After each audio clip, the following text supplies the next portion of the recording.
going to talk about learning new things. Yes, indeed. So what we're going to talk about right now is like how about learning something new that you have not, tackled before in a long time, and how about to learn how do you bring about taking on difficult things.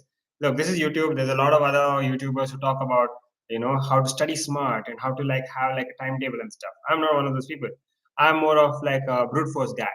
So we are going to talk about the method that has worked for me when it came to learning uh, skills such as making art or making drawings. And in some ways, I'm exercising the same methodology when it comes to doing this, which is setting up a YouTube vlogging thing by going from the bottom to the top approach. So, how would it work is that you start small, like you start with the most basic thing possible, and you start with the worst iteration of it. Like we in startup lexicon, it's called bootstrapping.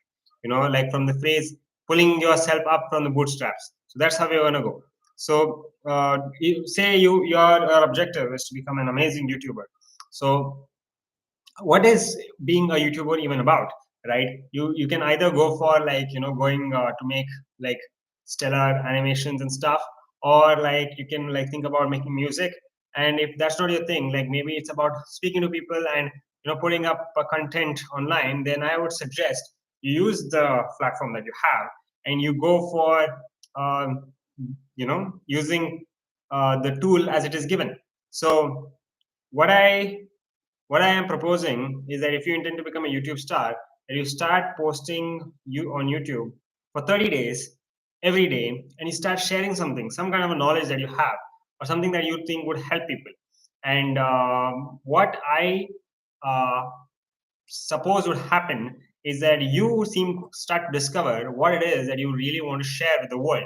So in this case, uh, other than my objective being uh, you know, like wanting to share some of the knowledge that I have or some of the research that I am doing but for myself, which I think would help people like me in their journey. I would want to have like a skill set to be able to deliver those information or knowledge into the world and not be worried about the backlash that would have, like backlash in the sense of how poor the video quality is. And the only way is to get through it. You'll never be ready. Like there is something about optimization that the rate of optimization is infinite. Like if you were looking for places where you can optimize in your life, you will never stop. There will be one thing after the other. Like that is not the way to go because it's a problem that you cannot solve. However, on the other flip side, you can totally solve the fear of being rejected or fear of being criticized by actually getting criticized a lot and seeing that it is not so bad after all. It's like you have to look whatever your fear in the eye. So in this case, the fear is that hey, like I am afraid of posting content, and being the fear is that not many people watching it, or it not getting any traction. But I implore you to do it anyway. See, YouTube is built that way. So if your content is not good enough, then it's probably not going to be seen by anybody else. And if it's not going to be seen by anybody else, it's okay. Like as long as you're using up YouTube's data. So I mean, even then it's very minuscule. I'm sure like people will eventually find a way to like compact or compress that data. And in some ways, like imagine if GPT-3 or whatever the next AI iteration comes. So GPT-3 is that OpenAI thing, which is supposedly read all of in the internet to develop like some semblance of intelligence, artificially intelligence speaking. So how about the next GPT-4 or whatever? It starts to watch videos and stuff, and like it has infinite time. So in some ways, like you are actually making this video for an AI because it has the time to see all your videos. So you're not making it for humans anymore. So the AI will get to learn about what a human being is like, and I'm sure it will be like it will love to see the facet of human culture or what it has to offer when it comes to whatever you are putting up. So in a lot of ways, this is me addressing myself. Like in the next coming videos in the next 30 days, I'm going to be talking about like varying interests regarding art, science, and philosophy.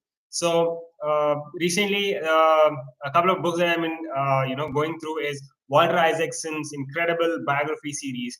Like here, that guy knows how to write good biographies. All right, like he has written Steve Jobs' biography, he has written Leonardo da Vinci's biography, and Albert Einstein's biography. So I'm reading Albert Einstein's biography right now, and furthermore, Walter Isaacson has also written Benjamin Franklin, which I have not bought yet. Maybe when I buy it, like I'll probably like read it later. But whatever, the three these biographies, reading them, it has given me a new perspective about like what these great men, or they are like widely celebrated men, and I would call them great. So because I do admire Leonardo da Vinci, I do admire Albert Einstein, and I do admire Steve Jobs, like controversial as he may be in the modern whatever conversation, but that conversation has gone as soon as Steve Jobs went away. Either way, uh, what I found with Leonardo da Vinci's biography is that him being curious just for the sake of it, right? Like there is a personality trait in human beings known as openness to new experiences, which comes into two things like intellect and openness. Openness means like you are open to new things, like a lot of things. Like you are interested in a vast amount of amount of areas. So, for example, Leonardo da Vinci had in his to-do list to examine how the tongue of a woodpecker worked. So basically, he was curious about that, even though it may or may not have any practical purpose at the time. So when someone would do something which would have no practical purpose at the time, somebody would call them there are words for these people, like the practical people would call them impractical. But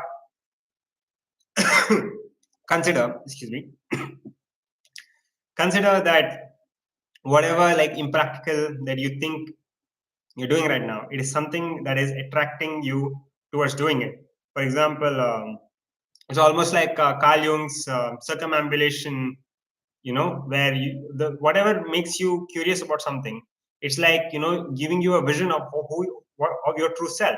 So circumambulation is like a Jungian theory that you come close to your ideal self and you keep oscillating towards it. You come close to it and you drift farther from it, and you come close to it again. So in the end, like how the planet is being uh, held together by gravity and slowly like probably meets that a juncture, probably like even you are reaching towards your ideal self. It's all a matter of time. So this is also reflected in this book called He, the Psychology of the Masculine. I forgot the person's name, something with Donald. Okay, I forgot the last name. Either way, even he talks about something about the masculine psyche, which is there in a human being. Like when I say masculine psyche, it's about the masculine part of a human being, right? Like even the regardless of gender, there is a masculine aspect in our head. Like it's called masculine because it is just it's called, I don't know why it's called, we'll forget about that for now. We'll just focus on this.